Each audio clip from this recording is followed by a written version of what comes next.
বিচার প্রক্রিয়া দিয়ে পড়াইছি। দেখেন এইখানে একটা এক্সেপশনাল কোশ্চেন ছিল,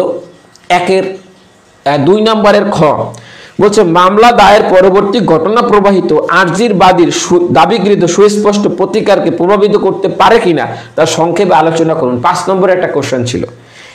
এই কোশ্চেনটার অ্যান্সার যদি আপনার প্রাপ্ত হয়, আপনি স্পেসিফিক্যালি চলে যাবেন বিচার প্রক্রিয়ার পেজ নাম্বার 46, যদি তৃতীয় সংস্করণ থাকে বিচার প্রক্রিয়ার পেজ নাম্বার 46, এই 46 এর A to Z একটু পড়েন, তাহলে আপনি বুঝতে পারবেন এই প্রশ্নটার এই বিশ্লেষণধর্মী ব্যতিক্রমধর্মী প্র্যাকটিক্যাল, মোস্ট প্র্যাকটিক্যাল, এটা কিন্তু সাধারণ প্রশ্ন না।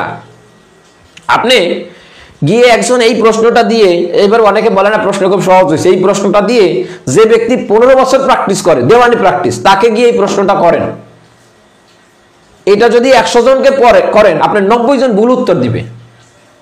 আমি জিনিসটা কি বুঝাইতে পারছি?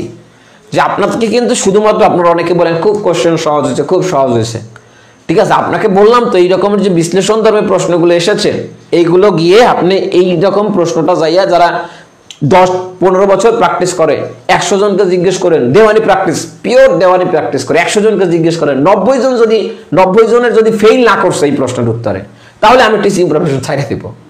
তাহলে যে বিষয়টা এই মোস্ট প্র্যাকটিক্যাল বিষয়টা, তাহলে কিভাবে আপনি পারবেন? আপনাকে এই পড়তে হবে, ঠিক আছে। এখন যে বিষয়টা সেটা হচ্ছে আর একটা কোশ্চেন দেখেন, যেটা হচ্ছে এই যে প্রশ্নটা এসেছে যে এই যে একটা সেকেন্ড এফআইআরটা যে এফআইআর হবে কিনা, 4 খ, এটাও একটা প্র্যাকটিক্যাল বেসড কোশ্চেন এবং এটা হচ্ছে একটা ব্যতিক্রমী বিশ্লেষণ দেবে প্রশ্ন। এই যে প্রবলেমটা এসেছে এটা কোথা থেকে এসেছে?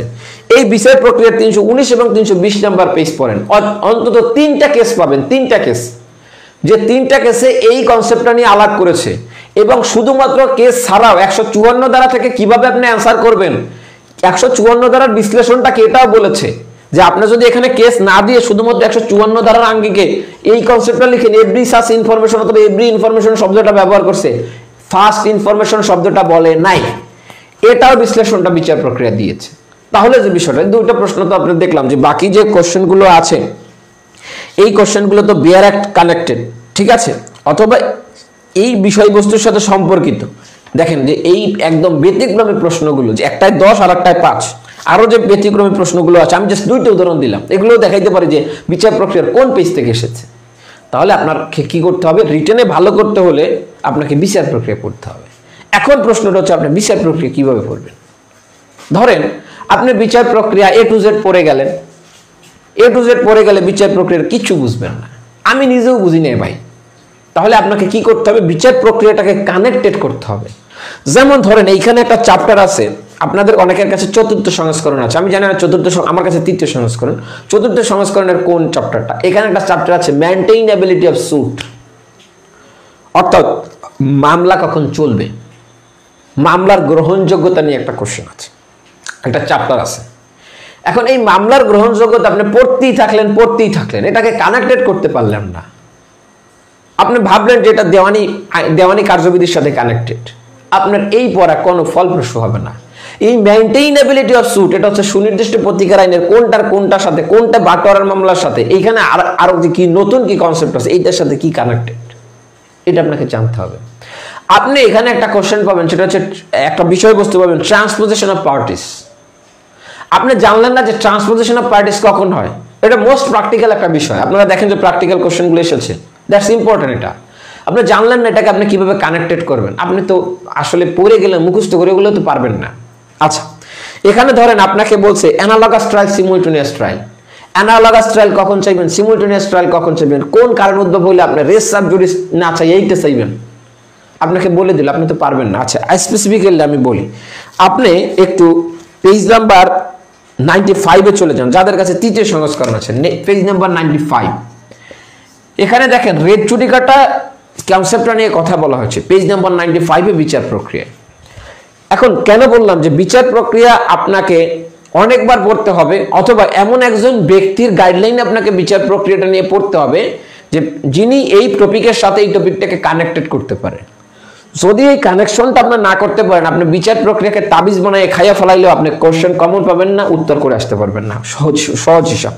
আপনার দুইটা কাজ, একটা হচ্ছে অনেকবার বিচার প্রক্রিয়াটাকে পড়ে সমস্ত আইনের কনসেপ্ট ক্লিয়ার রেখে কোনটার সাথে কোনটা কানেক্টেড এটা আপনাকে আইডেন্টিফাই করে কানেক্টেড করতে হবে, অথবা আপনাকে এমন একজন ব্যক্তির গাইডলাইনে থাকতে হবে যিনি এটা অলরেডি কানেক্টেড করতে পারেন অথবা কানেকশন করতে পারেন, তার গাইডলাইনে থাকতে হবে।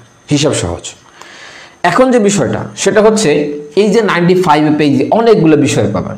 এক নম্বরে বলছে যে যদি একতরফা ডিক্রি হয় তাহলে কি রেট জুডিকাটা প্রয়োগ হয় কিনা।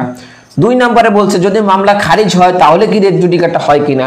3 নম্বর বলছে সোলেনামা ডিক্রি যদি হয় তাহলে কি রেট জুডিকাটা প্রয়োগ হয় কিনা। তাহলে জিনিসটা বুঝছেন যে একতরফা ডিক্রির ক্ষেত্রে রেট জুডিকাটা হয় কিনা, খারিজের ক্ষেত্রে হয় কিনা, সোলেনামার ক্ষেত্রে হয় কিনা। তাহলে বিষয় খুব সহজ, একদম বাংলা লেখা, খুব পেরে গেলেন। এখন আমি যদি প্রশ্নটা এইভাবে একটু ঘুরাই দিই, অর্থাৎ এইটার সাথে কানেক্টেড করি যে নন কন্টেস্টেড মামলা, যদি শব্দটা এইভাবে ব্যবহার করি নন কন্টেস্টেড মামলা,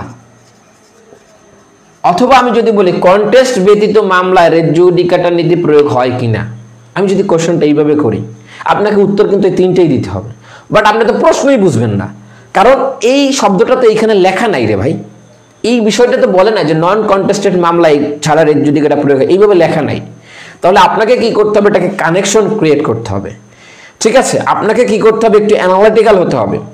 ঠিক আছে, আমি আপনাকে একটা জিনিস পড়াবো, সেম জিনিস পড়ে আমি যখন কোশ্চেন দিব, আমি যদি আপনাকে কানেকশন না করে পড়ে আপনার জীবনে সেই কোশ্চেনের উত্তর করতে পারবেন না। কিন্তু আমি যখন আপনাকে দেখাবো এইটার উত্তর এইটি হবে, তখন আপনি খুব খুশি হবেন, আল্লাহ তো আমি পারি। ধরেন এই যে প্রশ্নটা দিল 2 এর খ নাম্বার যে প্রশ্নটা দিল যে মামলায় ঘটনা প্রবাহ আরজির প্রতিকারকে কিভাবে চেঞ্জ করে দেয়, এইটা বিষয়টা আপনি দেখেন। যদি আপনি ইনজাংশনের মামলা চান, চিরস্থায়ী ইনজাংশনের মামলা চান, অগ্রক্রয়ের মামলা চান, এই ক্ষেত্রে যদি আপনার এই আমি কিন্তু এগুলো পড়াইছি আপনাকে, কিন্তু প্রশ্নটা একটু ঘুরাই দিলে আপনি যদি কানেক্টেড না করতে পারেন আপনি কিন্তু এটার উত্তর করতে পারবেন না। That's the question. ঠিক আছে,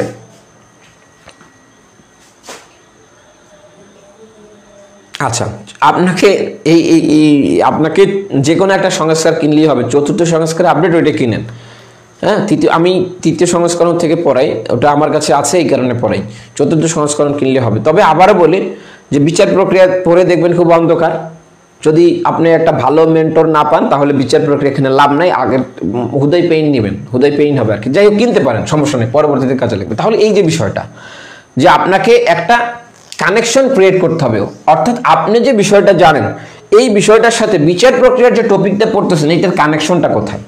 ধরেন আপনি এই যে বললাম যে বিচার প্রক্রিয়া 319 320 নম্বর পেজ দেখতে বললাম, এখানে দেখবেন অনেকগুলো টপিক নিয়ে আলাপ করেছে। এখানে 154 থেকে 173 ধারার বিধান নিয়ে আলাপ করেছে, নারাজি পিটিশন নিয়ে কথা বলেছে।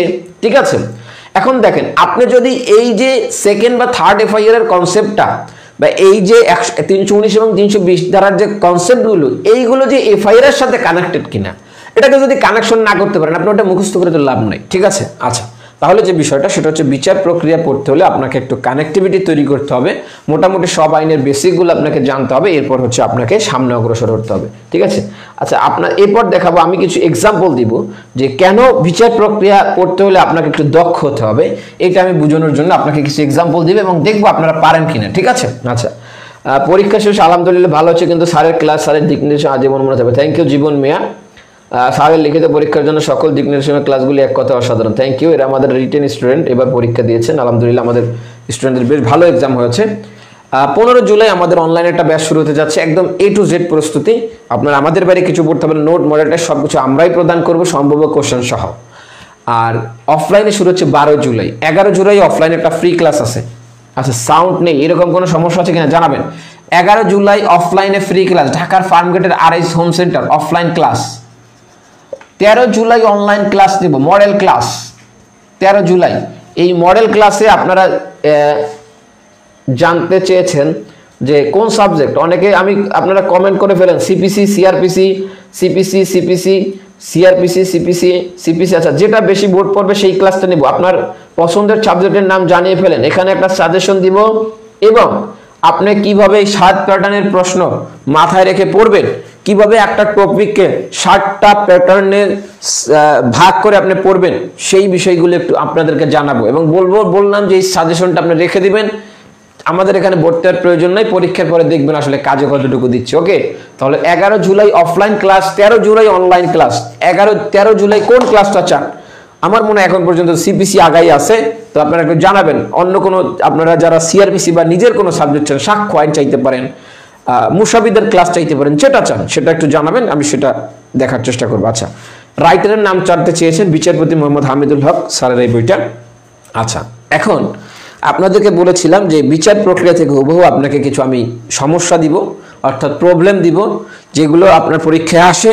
এটা একটু আপনি আইডেন্টিফাই করবেন। যদি আপনি কানেকশন না করতে পারেন তাহলে আপনি আইডেন্টিফাই করতে পারবেন না।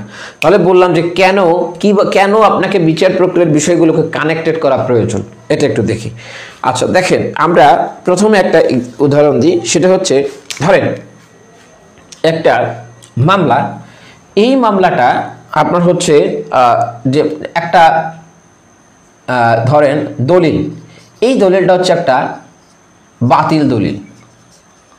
তাহলে এই বাতিল দলিলে একজন ব্যক্তি যে কাজটা করলো সেটা হচ্ছে তিনি 300 টাকা কোর্ট ফি দিয়ে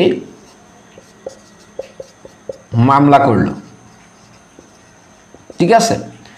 আচ্ছা, এখন এই 300 টাকা কোর্ট ফি দিয়ে মামলা করার কারণে যিনি বিবাদী আছেন, সেই বিবাদী পক্ষ এই মামলাটাকে আর্জি প্রত্যাখ্যানের আবেদন করলেন যে সঠিক কোর্ট ফি দেয় নাই, অর্থাৎ তিনি কি করে নাই, সঠিক কোর্ট ফি প্রদান করেন নাই। তাহলে এখন আপনাকে যে কোশ্চেনটা সেটা হচ্ছে, আসলে বলবে, আপনাকে যদি বলে যে আপনার আইনত বিশ্লেষণ করুন, অথবা যদি বলে যে এই যে বিবাদীর যে দাবি বা বিবাদীর যে আর্জি প্রত্যাখ্যানের আবেদন, তার গ্রহণযোগ্যতা নির্ধারণ করুন, আপনি কি অ্যান্সার করবেন? যে এখানে কি আর্জি প্রত্যাখ্যান হবে? ধরেন এই দলিলের মূল্য হচ্ছে 5 লক্ষ টাকা, দলিলের মূল্যমান হচ্ছে 5 লক্ষ টাকা, তার উপর কোর্ট ফি দিয়েছে 300 টাকা, দলিলটা হচ্ছে বাতিল দলিল। তাহলে এই বিবাদী পক্ষ কি করলো? আর্জি প্রত্যাখ্যানের আবেদন করলো। তাহলে এখন যদি বলে যে এই বিবাদীর দাবি আইনত বিশ্লেষণ করুন, অথবা বিবাদীর দাবি সঠিক কিনা আইনত বিশ্লেষণ করুন, তাহলে আপনি কি করবেন, কি অ্যান্সার করবেন? একটু কমেন্ট করেন। আচ্ছা, তাহলে আমি একটু আপনাদেরকে কয়েকটা অপশন দিই, আপনারা একটু উত্তর করার চেষ্টা করেন। একটা হচ্ছে আর্জি প্রত্যাখ্যান হবে, 2 নাম্বার হচ্ছে অ্যাড ভ্যালোরামে কোর্ট ফি দিতে হবে, অ্যাড ভ্যালোরাম কোর্ট ফি দিয়ে মামলা চালাতে পারবে, বা মূল্যানুপাতিক, ওই যে 2 লক্ষ টাকার 5 লক্ষ টাকার মূল্যানুপাতিক কোর্ট ফি দিয়ে মামলা চালাতে পারবে, যেটা আপনার ফ্রেশার্স, এই কারণে একটু দিচ্ছি, কোর্ট ফি দিয়ে মামলা চালাতে পারবে। 3 নম্বরে দিলাম হচ্ছে আপনার মামলা চলবে, ঠিক আছে। তাহলে বিবাদী দাবি সঠিক, অ্যাড ভ্যালোরামে কোর্ট ফি দিতে হবে। আচ্ছা, 2টা কোশ্চেন, 2টা উত্তর পেয়েছি। অন্য কেউ 1 2 3 কোনটা উত্তর হবে? একটা হচ্ছে আর্জি প্রত্যাখ্যান হবে, দ্যাট মিনস বিবাদীর দাবি সঠিক। 2 হচ্ছে মূল্যানুপাতিক কোর্ট ফি দিয়ে চালাতে পারে, এটা। আর একটা হচ্ছে মামলা চলবে, মূল্যানুপাতিক দিয়ে মামলা চলবে। 3টা অপশনই আপনাদেরকে দিয়েছে। তাহলে যে বিষয়টা সেটা হচ্ছে বলে দিয়েছে যে দলিলের যে মূল্যবান এটা হচ্ছে 5 লক্ষ টাকা, ঠিক আছে। তাহলে যে বিষয়টা, তাহলে এইটা ধরেন এই রকমের একটা প্রবলেম দেয়া আছে, এই রকমের স্পেসিফিক্যালি আমি যদি পেজের নাম বলি, সেটা হচ্ছে আপনারা মেইনটেইনেবিলিটি অফ সুটে চলে যাবেন, এটার 31 নম্বর পেজ, 3য় সংস্করণে দেখবেন। তাহলে যে বিষয়টা সেটা হচ্ছে এইভাবেই প্রশ্নটা দেওয়া আছে। এখন আপনি এটার বিশ্লেষণটা কিভাবে করবেন? এখানে তো এক কথায় বলে দিয়েছে, তাহলে এটাকে আপনার বিশ্লেষণ করতে হলে আপনাকে কানেক্টেড করতে হবে। তাহলে কিসের সাথে কানেক্টেড করতে হবে?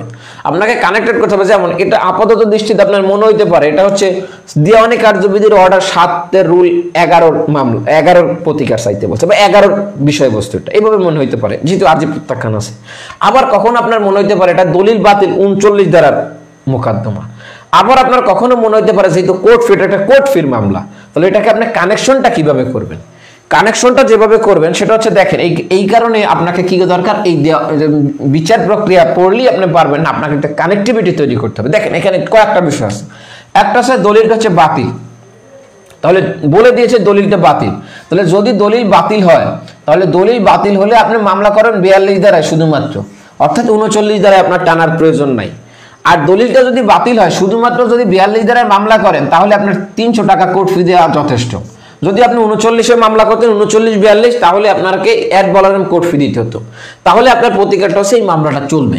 তাহলে দেখেন এইখানে এই যে সাহিত্য সরিনি আমার স্টুডেন্ট উত্তর করেছে, ঠিক আছে, আর আপনারা যারা আমার স্টুডেন্টের বাইরে এরা কেউ সঠিক উত্তর করতে পারেন নাই। পার্থক্যটা এখানে, পার্থক্য আরো দুইজন যারা আমার স্টুডেন্ট, তন্নি একজন আর একজন কি জানো দেখলাম সঠিক উত্তর করেছে। এটা কিভাবে হচ্ছে এইভাবে যে আপনাকে যদি এটা আপনি সরাসরি 31 নাম্বার পেজে চলে যান বিচার প্রক্রিয়ার, আমি একটু আপনাকে স্পেসিফিক্যালি পড়ে শোনাবো যে এইটা আসলে কি বলছে। দেখেন 31 নাম্বার পেজের প্যারা নাম্বার 3 এখানে বলছে একটা দলিল বাতিল, সেক্ষেত্রে দলিলের মূল্যের উপর কোর্ট ফি প্রদান করে মামলা দায়ের করে। দলিল বাতিল হওয়ার আদেশের অনুলিপি সংশ্লিষ্ট তাহলে দেখেন এখানে সঠিকভাবে কোর্ট ফি প্রদান করেন নাই এবং দলিল বাতিল হলো, এইভাবে দিয়েছি।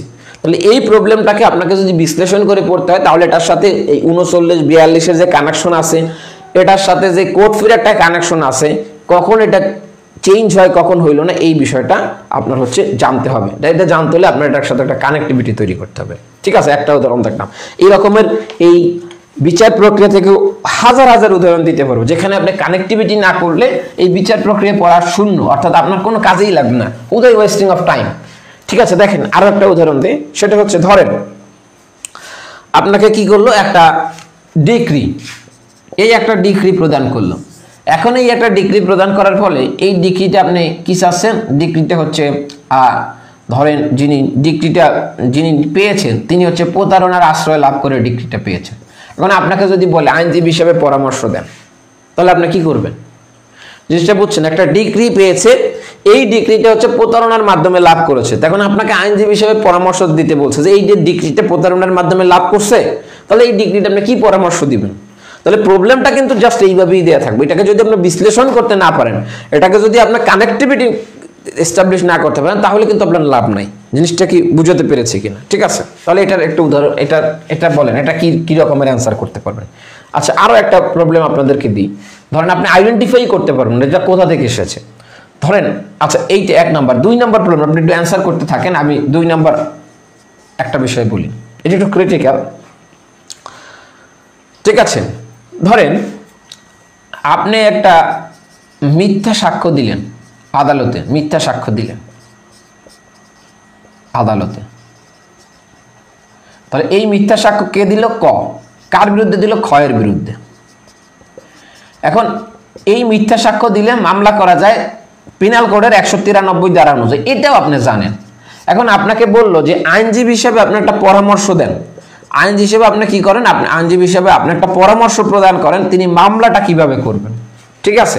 অথবা বললো তিনি পিনাল কোডের 193 ধারা অনুযায়ী মামলা করলেন, মামলা করতে পারেন, তাহলে আপনার আইনজীবী হিসাবে তিনি, অথবা এটা উল্লেখ করলো না, ধরেন এইভাবে দিল শুধু যে মিথ্যা সাক্ষ্য দিল এ ক্ষয়ের বিরুদ্ধে। এখন আপনার চেম্বারে আসলো, আপনার চেম্বারে এসে আপনার কাছে আইনি প্রতিকার চাইলো।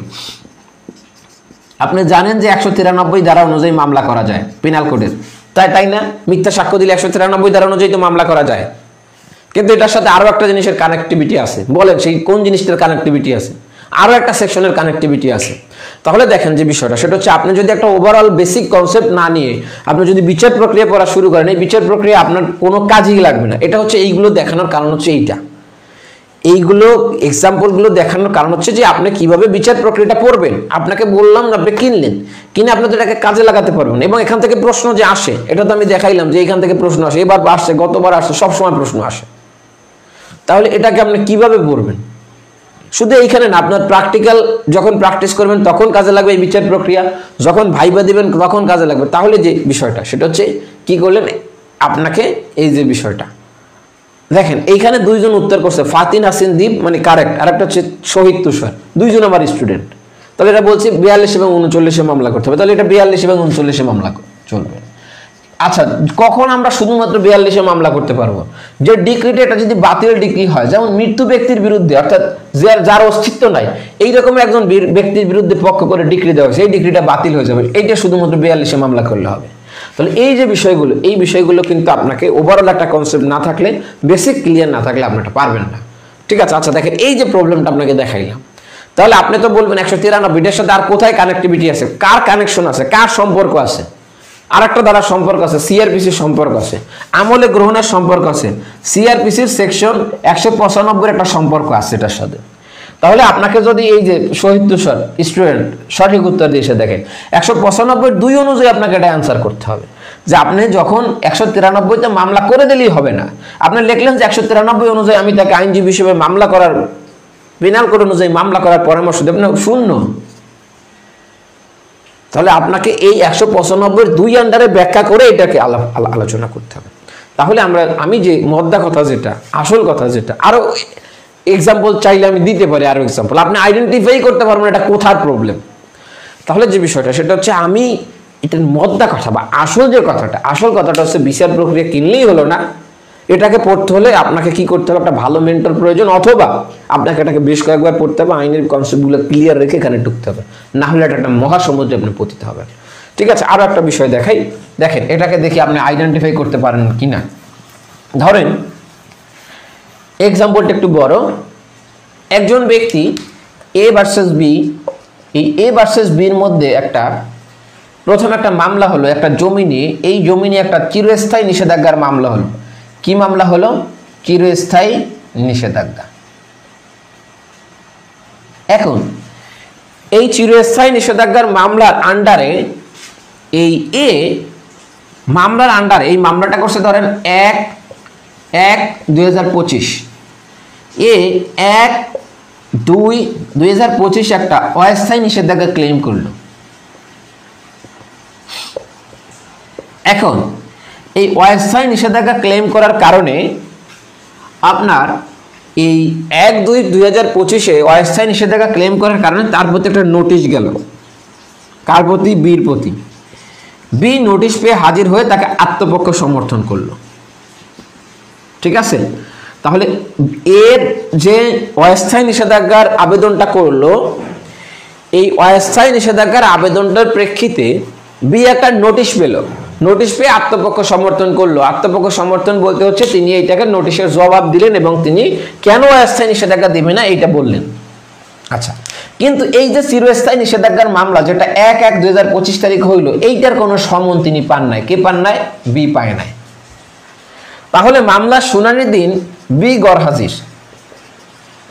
এখন মামলার শুনানির দিন বি গরহাজির থাকার কারণে এই মামলাটা একতরফা ডিক্রি প্রদান করলো। এখন যে বিষয়টা বলেন যে এইটা আসলে কার সাথে কানেক্টেড? ঠিক আছে, এইটা কি 1 নাম্বার চিরস্থায়ী নিষেধাজ্ঞার সাথে কানেক্টেড, নাকি অস্থায়ী নিষেধাজ্ঞার সাথে কানেক্টেড, নাকি এই প্রবলেমটা আসলে কাটা কোন বেসিক্যালি সমনের সাথে কানেক্টেড, নাকি নোটিশ ওই যে অস্থায়ী নিষেধাজ্ঞার নোটিশের সাথে কানেক্টেড, নাকি একতরফা ডিক্রির সাথে কানেক্টেড, নাকি পক্ষদের উপস্থিতির সাথে কানেক্টেড, উপস্থিতি অনুপস্থিতির সাথে কানেক্টেড? বলেন এটা কোনটার সাথে কানেক্টেড? তাহলে আপনাকে যে বিষয়টা মানে এতগুলো উদাহরণ দিয়ে বোঝানোর মানেটা কি? এতগুলো উদাহরণ দিয়ে বোঝানোর মানেটাই হচ্ছে এইটা যে আপনি যদি খুব বেসিক জ্ঞান আপনার না থাকে তাহলে আপনি একটা প্র্যাকটিক্যাল বুক কখনো পড়তে পারবেন না, পড়লে বুঝবেন না। আপনাকে বেসিক জ্ঞান রেখে এটাকে কানেক্টেড করতে হবে বা আইডেন্টিফাই করা শিখতে হবে, তাহলেই আপনি হচ্ছে এটা সফল কাম হবে। না বলেন এটার সাথে কোনটা কানেক্টেড? 1 2 3 4 5 6।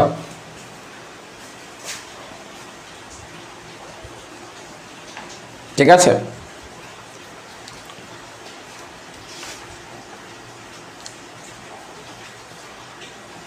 আচ্ছা, তো সুতরাং একটু কমেন্ট করেন কোনটা কানেক্টেড, দেখি আপনাদের আইকিউ কি বলে। এখন যে বিষয়টা বলবো সেটা হচ্ছে আমাদের 15 জুলাই যে ব্যাচটা শুরু হচ্ছে, আপনারা চাইলে একদম A to Z একদম বেসিক থেকে অ্যাডভান্স প্রস্তুতি হবে ইনশাআল্লাহ রিটেনের। আপনারা যারা যুক্ত হতে চান তারা জানাবেন উপরের নাম্বারে। আর যারা অফলাইনে ক্লাস করতে ইচ্ছুক তারা 12 জুলাই ক্লাস শুরু হবে, 11 জুলাই আপনারা চাইলে একটা ফ্রি ক্লাস করতে পারবেন। আর 13 জুলাই আমরা একটা ফ্রি ক্লাস নেব। অলরেডি আপনারা জানিয়েছেন কোন সাবজেক্ট পড়াবো, বেশ কিছু কমেন্ট এসেছে। আমি একটু আজকের ক্লাসেই জানিয়ে দেবো আমরা কোন সাবজেক্ট পড়াবো, যেহেতু অনেকগুলো হয়েছে। ঠিক আছে, তাহলে দেখেন এইটা কিন্তু কানেক্টেড হচ্ছে একতরফা ডিগ্রির ক্ষেত্রে কানেক্টেড, অথবা এটাকে বলতে পারেন পক্ষদের উপস্থিতি অনুপস্থিতির সাথে কানেক্টেড। তাহলে আপনি যদি এইটাকে একটু বিশ্লেষণ করতে না পারেন তাহলে আপনি বলবেন অস্থায়ী নিষেধাজ্ঞা। এইরকম একজন কমেন্ট করেছেন অস্থায়ী নিষেধাজ্ঞা। একজন বলেছেন 3 সমনের সাথে কানেক্টেড, একজন বলেছেন 6, এই যে শহীদ তুষার, ঠিক আছে, তিনি আমার স্টুডেন্ট। তাহলে যে বিষয়টা সেটা হচ্ছে আপনার কিন্তু আইডেন্টিফাই করাটা মুশকিল হয়েছে। এই যে বলছেন সমনের সাথে কানেক্টেড, এই যে আইডেন্টিফাই করা খুব মুশকিল না রে ভাই, খুব মুশকিল। তাহলে এই যদি আইডেন্টিফাই, বলছি প্রবলেমের অনেক সমস্যা আছে আপনার। একটা হচ্ছে প্রবলেম আইডেন্টিফাই করতে পারেন না, সেকশন আইডেন্টিফাই করতে পারেন, একটা হচ্ছে লিখতে পারেন না। তাহলে আপনি এই আইডেন্টিফাই করতেই পারবেন, আপনি কনফিউজড হয়ে যাবেন। আপনাকে এক বিষয় পড়াইয়া ওই বিষয়ে আপনাকে আমি দিলে আপনি কনফিউজড হয়ে যাবেন। কেন কনফিউজড হবেন? কারণ হচ্ছে আপনি এটাকে কানেক্টেড করতে পারতেছেন না। সুতরাং আমরা বললাম, বা যে বিষয়টা বলবো সেটা হচ্ছে এই যে আমাদের যে বিচার প্রক্রিয়া আছে, এইটা পড়ার আগে আপনাকে মোটামুটি বেসিক জানতে হবে, অথবা আপনাকে এমন একজনের আন্ডারে যাইতে হবে যিনি হচ্ছে এইটা সম্পর্কে A to Z জানে, যেটা এটাকে কানেক্টেড করতে পারে। এই আর কি, এটা যে আমার কাছে আসলে ব্যাপারটা এমন না, অন্য কেউ থাকলে আপনি তার কাছে যাইতে পারেন। এখন একদম সর্বশেষ ধাপে চলে এসেছে আজকের ক্লাসে। বলেছিলাম, আচ্ছা তাহলে দেখেন বিশ্লেষণ এবং বলেছিলাম বিশ্লেষণ এবং প্রবলেম, যেগুলো এক্সেপশনাল আছে বিশ্লেষণ সব বিচার প্রক্রিয়া, এক্সেপশনাল প্রবলেমগুলো সব বিচার প্রক্রিয়া থেকে দেখতে হবে। আচ্ছা, আপনাদেরকে বলেছিলাম, আবার একটা রিপিট করি, আপনি যদি যারা বার কাউন্সিল লিখিত পরীক্ষায় বারবার শূন্য হাতে ফেরত আসতেছেন, তাদের জন্য আমাদের 15 জুলাই যে প্যাকেজটা শুরু হচ্ছে, এই প্যাকেজে বার কাউন্সিল লিখিত প্রস্তুতির আমাদের বাইরে কিছুই করতে হবে না। যা পড়বেন, কিভাবে পড়বেন, কোনটা পড়বেন, সব স্পেসিফিক্যালি এইরকম যেভাবে ক্লাসে বলে দিলাম যে সেকশন 1 থেকে 25-এর মধ্যে এই টার্মগুলো ইংরেজিতে পড়বেন, এই বিষয়টার পার্থক্য পড়বেন, এইগুলো সব আপনাকে আইডেন্টিফাই করে আমরা পড়িয়ে দিব। অর্থাৎ আমাদের বাইরে আপনাকে এক অক্ষর না পড়লে ইনশাল্লাহ এটা বেস্ট প্রস্তুতি হবে। বিচার প্রক্রিয়া সহ সব পড়িয়ে দেবো। বিচার প্রক্রিয়ার যে সাবজেক্টের সাথে, যে টপিকের সাথে বিচার প্রক্রিয়ার কোন বিষয়টা কানেক্টেড, সেটা আপনাকে কিভাবে কানেক্টেড এটাও বুঝিয়ে দেবেন ইনশাল্লাহ। যেমনিভাবে আমাদের এই যে তুষার, ফাতিন, দীপ যারা আছেন আমাদের সাবেক স্টুডেন্ট, এবার যারা লিখে দেবে, তারা যেভাবে চটচট করে উত্তর দিয়ে দিচ্ছে, আপনিও এইভাবে ইনশাল্লাহ সক্ষম হবেন আশা করি। তাহলে এই প্যাকেজটা শুরু 15 জুলাই অনলাইনে, অফলাইনে 12 জুলাই, 11 জুলাই অফলাইনে ফ্রি ক্লাস, অনলাইনে আর একটা ফ্রি ক্লাস নেব 13 জুলাই। তাহলে আপনাদেরকে বলছি 13 জুলাই কোন সাবজেক্ট আপনি ক্লাস চান, যেখানে আমি একটা টপিক সিলেক্ট করব, প্রথম আপনাকে আমি একটা সাজেশন দিব, যে সাবজেক্টটা চান ওই সাবজেক্টের একটা সাজেশন দিব যে নেক্সট পরীক্ষার জন্য কি পড়তে হবে, এবং একটা টপিক সিলেক্ট করব যে এই টপিকটা আমরা ক্লাস নিব। এই টপিকটা, এই যে 7 প্যাটার্নের প্রশ্নপত্র কিভাবে আপনি আইডেন্টিফাই করে 7 টপিকে পড়বেন সেইটা আপনাকে দেখাই দিব। কোন সাবজেক্টটা চান কমেন্টে জানান। এখন পর্যন্ত আমার মনে হয় সিবিসি আগাইয়ে আছে। আচ্ছা, এখন সর্বশেষ আপনাদের একটু কমেন্টগুলো শুনবো। আজকের যে সেশনটা আপনাদের কেমন লাগলো এটা একটু জানিয়ে ফেলবেন। আজকের সেশন কেমন লাগলো, আপনাদের কমেন্টগুলো আমি পড়বো। আর আজকের সেশনটা কেমন লাগলো জানিয়ে ফেলবেন। আজকের সেশনটা যে বলেছিলাম যে আপনার আসলে গুরুত্বপূর্ণ এবং উপকারে আসবে, এটা আসছে কিনা এটা একটু জানাবেন, এবং আজকের সেশন থেকে কিছু শিখতে পারলেন কিনা এটা জানাবেন। আমি যে বিষয়টা বলছি আবারও বলবো যে এই 7 প্যাটার্ন যে কোনো টপিকের, ধরেন আমি আপনাকে বললাম যে আপনি কি পড়েন, আপনি হচ্ছে ধরেন আমি আপনাকে বললাম আরজি পড়েন, আরজি সংশোধন পড়েন ধরেন, অথবা এক ছোট একটা বিষয় যে আরজি সংশোধন, আরজি সংশোধনের মধ্যে কি কি আপনার জানতে হবে, এই যদি এই 7টা প্যাটার্নের প্রশ্ন মাথায় রেখে যে আরজি সংশোধনের মধ্যে এই বিষয়গুলো 7 প্যাটার্নের মধ্যে এইটিতে পড়ে, ঠিক আছে, এইটা যদি আপনি আইডেন্টিফাই করে পড়াশোনা করতে পারেন ইনশাল্লাহ আপনাকে আটকানোর কিছু নেই। আমি আবারও একটা কথা বলি যে বার কাউন্সিলের ফাঁদে পড়া যাবে না। আপনার প্রিপারেশনটা এমন ভাবে নিতে হবে, ওই বার কাউন্সিল যে কোশ্চেন করে ওকে আপনার ফাঁদে ফেলতে হবে। যদি এই প্রিপারেশনটা না নিতে পারেন, আপনার কোশ্চেন কালেও বার কাউন্সিলের লিখিত পরীক্ষা শূন্য হাতে ফেরে আসার উপায় নেই। বার কাউন্সিল আপনাকে চাই যে তিনি একটা ফাঁদ করে রাখবেন, আপনি আসবেন, ফাঁদে আটকা পড়বেন, তারপর গান গাবেন, ফাঁদে পড়িয়ে বকে কান্দে, ঠিক আছে, এটা ছোটবেলায় এরকম গান শুনতাম, ফাঁদে পড়িয়ে বকে কান্দে রে। তো এইরকম আপনাকে বগা বানাই তো ফাঁদে ফেলতে চাচ্ছে। আপনার কাজ হবে কি, আপনার কাজ হবে এই বার কাউন্সিল যে আপনাকে একটা টোপ দিল, একটা মাছ দিল, আপনাকে ফাঁদে ফেলানোর জন্য মাছটা কিভাবে শিকার করে আনতে পারেন, এটা হচ্ছে আপনার কাজ। তাহলে বার কাউন্সিলের ফাঁদে আপনাকে পড়া যাবে না কোনোভাবেই। বার কাউন্সিল উল্টা যেন আপনার ফাঁদে পড়ে, এই কারণেই এই প্রশ্নগুলো বিশ্লেষণ করে আপনাকে এই 7 প্যাটার্ন বিশ্লেষণ করে প্রত্যেকটা টপিক ধরে ধরে এইটা আমার পড়তে হবে, ওইটা পড়তে হবে, এইভাবে আপনাকে প্রিপারেশন নিতে হবে। আপনারা জানাই ফেলবেন আপনাদের ক্লাসটা কেমন লাগলো। যারা শেয়ার দেন না এখনো শেয়ার দিয়ে ডান লিখবেন, কোন সাবজেক্টের 13 তারিখ ক্লাস চান সেটা জানাবেন। আর একটা কথা বলেন, সেটা হচ্ছে ধরেন আমি যদি বলি, এই কথাটা আমি প্রায়শই বলি যে আপনি যারা কোশ্চেন করে বার কাউন্সিলের এরা খুব অভিজ্ঞ ব্যক্তি। আপনি এই যে প্রশ্নটা দেখলাম 2025 সালের প্রশ্ন, এই 25 সালে যেগুলো বিশ্লেষণধর্মী প্রশ্ন আছে, একটু এক্সেপশনাল কোশ্চেন আছে, প্রত্যেকটা প্রশ্ন মোস্ট প্র্যাকটিক্যাল প্রশ্ন, অর্থাৎ এগুলো খুব প্র্যাকটিক্যাল প্রশ্ন। এখন প্রশ্ন করবেন যে কেন তারা এই প্রশ্নগুলো করে, কিভাবে তারা করে। দেখেন, আপনাকে সহজ একটা বিষয় বলি, আপনাকে যদি বলি যে আপনার একটা খেলার নাম বলেন, আপনি যে খেলাটা পছন্দ সেই খেলাটার নাম বলেন, নাম বলবেন। যদি আপনি কাবাডি খেলা পছন্দ, আপনি বলবেন আমার খেলা কাবাডি, কাবাডি একটা খেলার নাম বললে বলবেন কাবাডি। যদি বলি আপনি ফুটবল ভালো খেলেন বা ফুটবল পছন্দ করেন, আপনি ক্রিকেট বলবেন না, বলবেন ফুটবল। তাহলে কেন এটা বলেন? কারণ বলেন হচ্ছে আপনি যে জিনিসটা পছন্দ করেন, যে জিনিসটা প্র্যাকটিস করেন, যে জিনিসটা দেখেন, এই জিনিসটার নাম আপনার সর্বপ্রথম মনে আসে। এইটাই মানুষের ব্রেইন, এইটাই এইভাবেই কাজ করে। যাদেরকে প্রশ্ন করতে দেওয়া হয় তারা মোস্ট অভিজ্ঞ বিচারপতি এবং তারা হচ্ছে অনেক বড় লিগ্যাল প্র্যাকটিশনার। তারা যে বিষয়টা প্র্যাকটিস করে সেই বিষয়টাই প্রশ্ন আপনাকে দেয়। এই কারণে আপনার কাছে প্রশ্নগুলো ইউনিক মনে হতে পারে, কিন্তু তাদের কাছে এটা ইউনিক না, তারা এটা চর্চা করে এটা আপনাকে দিয়ে দিয়েছে। তাহলে এই চর্চার বিষয়টা জানতে হলে বিচার প্রক্রিয়া লাগবে। আর তাদেরকে ফাঁদে ফেলতে হলে কোন বিষয়টা প্র্যাকটিক্যাল এইটা আপনাকে আইডেন্টিফাই করে এটার সাথে একটা কানেক্টিভিটি তৈরি করতে হবে। এটাই হচ্ছে কাজ। এইটুকু করতে পারলে আপনার বার কাউন্সিল লিখিত প্রিপারেশনের জন্য আর কিছু করার প্রয়োজন নাই। এই কারণেই আমরা বলি আমরা এই লিখিত প্যাকেজে 100% সফলতার নিশ্চয়তা দিচ্ছি, এবং এই লিখিত প্যাকেজের আমাদের বাইরে একটা অক্ষর আপনাকে পড়তে হবে না। এখানে অনেক স্টুডেন্ট আছে, তারা যারা আমরা বললাম স্পেসিফিক্যালি যে তারা আমাদের স্টুডেন্ট, একটু জানেন তো তারা একটা অক্ষর বাইরে পড়তে হয়েছে কিনা, পড়তে হবে না। ইনশাল্লাহ আপনার এক্সাম 100% ভালো হবে। এই যে আমাদের স্টুডেন্টরা যেভাবে বলে যে আপনি মনে হয় যে আপনি কোশ্চেনটা করেছেন, এইভাবে আপনাদেরও মনে হবে। তো সুতরাং আপনার একটু কাজ হচ্ছে কানেক্টিভিটি তৈরি করতে যাওয়া পারা এবং বার কাউন্সিলে ফাঁদে ফেলানোর চেষ্টা করা, বার কাউন্সিলকে আপনি ফাঁদে না পড়া। এই জন্য আপনাকে একটু বিশ্লেষণ তৈরি হতে হবে। ঠিক আছে, যাই হোক, আমরা অনেক কথা বলেছি, আপনাদের কমেন্টগুলো একটু পড়ার চেষ্টা করবো। যারা শেয়ার দিয়েছেন জানিয়ে ফেলবেন, ক্লাসটা কেমন লাগলো সেটাও জানাবেন। জাকির ভুইয়ান লিখেছেন আপনার ক্লাস থেকে অনেক উপকৃত হলেন এবং খুব ভালো উপস্থাপনা, থ্যাংক ইউ। আপনি একটু আপনাদের বন্ধুদের মধ্যে শেয়ার করবেন। শারিফ আল মামুন অনেক good class, thank you. Nasir Hossain অসাধারণ class, thank you. Soheli Munu বলছেন মোমো ভালো লাগছে, থ্যাংক ইউ। আপনারা একটু শেয়ার দিয়ে দিবেন। Shahid Tushar always best class for ever, thank you Shahid Tushar. Irshad Haq অসাধারণ উপস্থাপনা, থ্যাংক ইউ। প্রবল ভাই বলেছেন খুব ভালো। ইফতেখার সুন্দর ক্লাস, একটু জানিয়ে ফেলবেন আপনাদের অন্যদের কেমন লাগলো একটু জানাবেন। আপনাদের কমেন্টগুলো পড়ার চেষ্টা করবো। যারা শেয়ার দিয়েছেন ডান লিখবেন, আলহামদুলিল্লাহ অনেক ভালো লেগেছে। এম রানা অনেক ভালো। Sharif Al Mamun informative class, thank you. Faisal Islam প্রিলি ব্যাচের student, fantastic, thank you. Kamal লিখেছেন অসাধারণ। আরিফ লিখেছেন আলহামদুলিল্লাহ। ওকে, একটু জানিয়ে ফেলবেন আপনাদের অন্যদের কেমন লাগলো। আমার জন্য যদি কোনো থাকে পরামর্শ থাকে সেটাও দিয়ে দিবেন। আচ্ছা, একটু জানাবেন এবং যারা শেয়ার দিলেন তারা একটু ডান লিখবেন। আমরা আবারও একটু ডিক্লেয়ার দিয়ে দিচ্ছি আপনাদেরকে, সেটা হচ্ছে আমাদের যে অনলাইন প্যাকেজটা শুরু হচ্ছে 15 জুলাই। 15 জুলাই অনলাইন ক্লাস লিখিত। 13 জুলাই একটা ফ্রি ক্লাস নিব, এখনই জানিয়ে দেব আপনাদের কোন সাবজেক্টটা জয় হয়েছে এটা জানিয়ে দিব। এবং এই ক্লাসে শুধুমাত্র একটা ক্লাস না, এখানে আমি একটা সাজেশন দিব এবং এই 7 প্যাটার্নের প্রশ্ন সিলেক্ট করে কিভাবে পড়বেন এটা একটা টপিকের উপর দেখিয়ে দিব। কিভাবে পড়বেন এটা স্পেসিফিক্যালি একটা টপিক দেখে এটাকে দেখিয়ে দিব এবং আমি হচ্ছে আপনাকে এটা পড়িয়ে দিব। ঠিক আছে, 13 জুলাই ক্লাস। কোন সাবজেক্ট নেবে এখনই বলে দেব, কেউ লিভ নিয়েন না ক্লাস থেকে।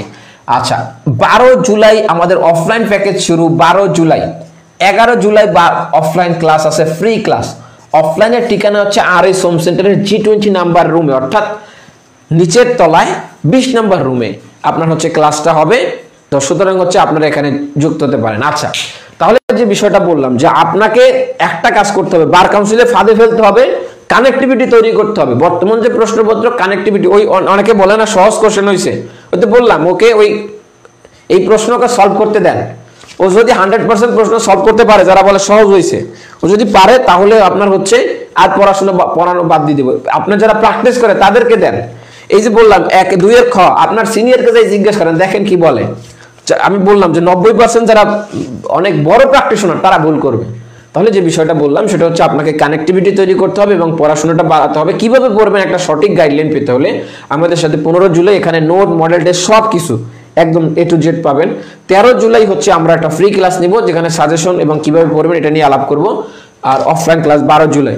আচ্ছা, আমি জানিয়ে দেব ফাটাফাটি ক্লাস বলছেন মিল্টন। রবিউল হক, রবি স্যার অনেক ভালো লেগেছে, থ্যাংক ইউ।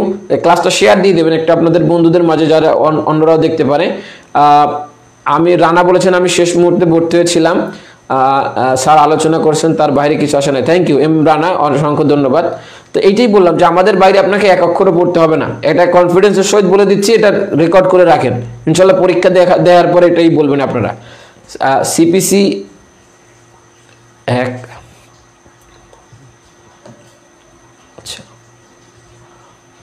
জানিয়ে দেব কোন ক্লাসটা নিব, 13 তারিখ কোন ক্লাস নিব এখন পর্যন্ত আমার মনে হয় যে সিপিসি আগাই আছে সম্ভবত, ঠিক আছে।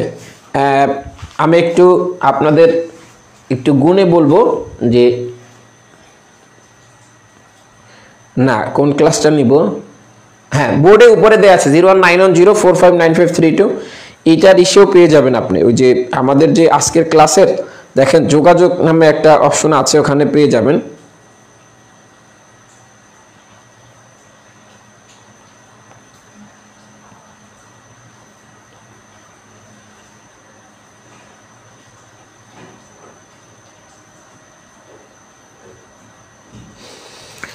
ওকে আচ্ছা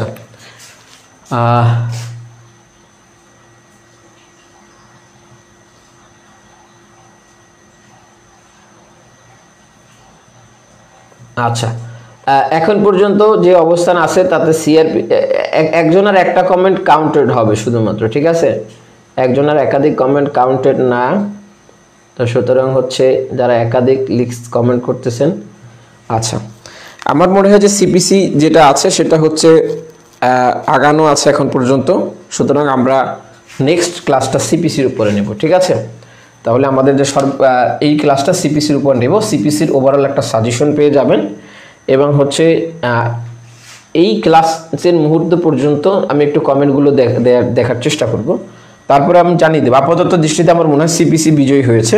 সিপিসি ক্লাস নিব 13 জুলাই, আপনাদের বন্ধুদেরকে জানিয়ে দেবেন। এখানে বললাম যে ওভারঅল একটা সাজেশন দিব নেক্সট পরীক্ষার জন্য সিপিসিতে আপনার কী কী পড়তে হবে, আর লাস্ট যেটা সেটা হচ্ছে আপনি স্পেসিফিক্যালি টপিক মোস্ট ইম্পর্টেন্ট একটা টপিককে আপনি 7 প্যাটার্নের প্রশ্নগুলো বিবেচনায় রেখে কিভাবে পড়বেন এই বিষয় নিয়ে কথা বলবো, ঠিক আছে। 11 তারিখ যে ক্লাসটার ঠিকানা লিখে দিন বোর্ডে। আচ্ছা 11 তারিখ যে ক্লাস সেটা হচ্ছে রুম নাম্বার G20, ঠিক আছে। এটা হচ্ছে আরএস হোম সেন্টার,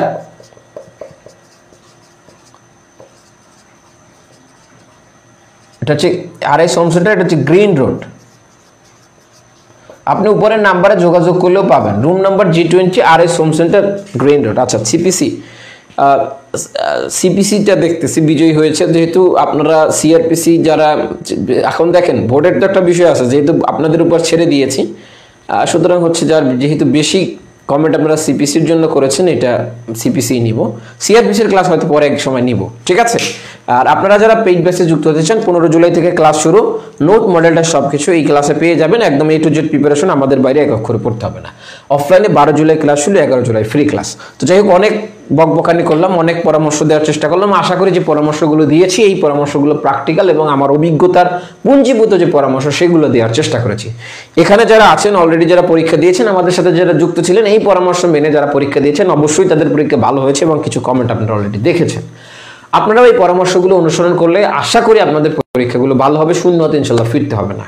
আমরা আমাদের যে বার কাউন্সিল লিখিত বুস্টার টার্গেট 180 ডেজ যে প্যাকেজটা শুরু করতে চাচ্ছি, এই প্যাকেজে আপনারা পেয়ে যাবেন A to Z প্রিপারেশন, অর্থাৎ basic to advance, basic to practical preparation এবং হচ্ছে নোট মডেল টেস্ট মুসাবিদা সহ সব কিছু, এর বাইরে বিচার প্রক্রিয়ার যে আলোচনা সেই আলোচনা সহ। তো সুতরাং হচ্ছে আমরা 13 জুলাই একটা ফ্রি ক্লাস নিচ্ছি, 13 জুলাই রাত 9টা 30 সিপিসির ফ্রি ক্লাস উইথ সাজেশন এবং উইথ টপিক কিভাবে পড়বেন। আর 11 জুলাই আমরা 2টা 30 মিনিটে অফলাইন ক্লাস নিচ্ছি ফ্রি, 12 জুলাই থেকে ভর্তি শুরু। তো সুতরাং আপনারা মিস করবেন না, ইনশাল্লাহ চলে আসবেন অনলাইনে বা অফলাইনে, আপনারা যেখানে আছেন জুরিস্ট একাডেমি সেখানে আছেন। আর একটা জিনিস মনে রাখবেন, এই জুরিস্ট একাডেমির নামে কিছু আশেপাশে নাম দিয়ে কিছু ভণ্ড প্রতিষ্ঠান তৈরি হয়েছে। আমাকে চিনবেন, আমি অ্যাডভোকেট মোহাম্মদ শামসুদ্দোহা, এই নামটা জানবেন, এই নাম্বারটা। আর আমাদের বাংলাদেশের ঢাকার বাইরে অন্য কোথাও ব্রাঞ্চ নাই, ঢাকার মধ্যে শুধু ফার্মগেটে এখন একটা ব্রাঞ্চ আছে, আর জসকোট শাখায় কিছুদিন পরে খোলা হবে, ফার্মগেটে একটা ব্রাঞ্চ আছে, এর বাইরে কোনো ব্রাঞ্চ নাই বাংলাদেশের অন্য কোথাও কোনো জেলায় নাই। সুতরাং হচ্ছে জুরিস্ট একাডেমির নাম দিয়ে যারা হচ্ছে প্রতারণা করতেছে আপনারা তাদের ফাঁদে পড়বেন না। আর আপনারা আগে আমার সাথে কথা বলে কনফার্ম হয়ে তারপর আপনারা হচ্ছে যুক্ত হবেন, ঠিক আছে? তাহলে ভালো থাকবেন, আল্লাহ হাফেজ।